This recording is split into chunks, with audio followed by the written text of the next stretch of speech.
my colony of acorn ants are getting a new home. Will they survive and flourish, or will they die and face the harsh reality of nature?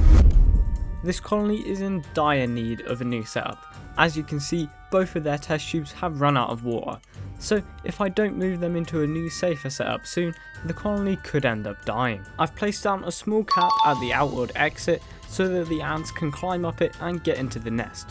Because they're quite small, it just gives them a little helping hand to get up to the nest and to traverse the outworld. Now unfortunately their test tube will not fit in this outworld, so I'm just going to have to pour them in, and I know this is pretty bad for the colony, but it's the only way that I can actually move them.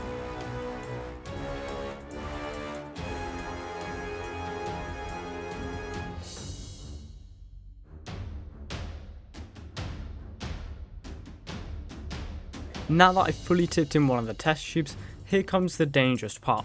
I have to put in the next test tube, which contains the queens, the eggs and the larvae, which is the future of the colony.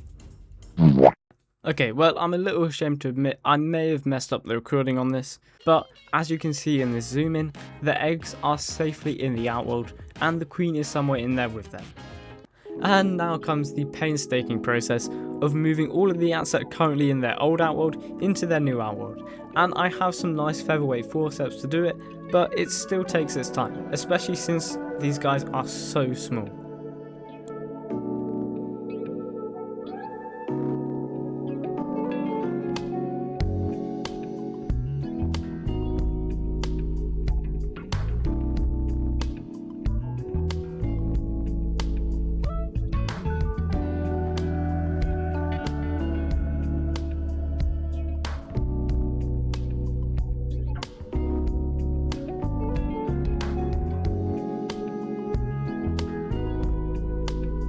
All the ants are out of the old outworld and into the new, and I can finally put the lid on to stop them from escaping.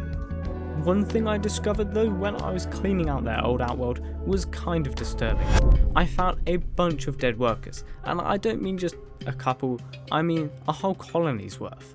And I don't know whether this was from a couple years of them workers, because I cleaned out all their mealworms, but I never really saw any dead ants. So I think maybe they just stored them somewhere that I couldn't find them, and over time they just piled up, and now I found them all. But tell me what you guys think in the comments. But on a much better note, now they are finally in their setup, and I've given them a little bit of tin foil that I've placed some sugar water on, so hopefully they can enjoy a nice little snack. I'm also going to water their nest so they have a humidity gradient throughout. I know this was a shorter video than what I normally do, but I do hope you still enjoyed it. Tell me what you think in the comments below, and also make sure to subscribe as I have a massive video coming out soon and you will not want to miss it. Have a nice day, and I'll see you later.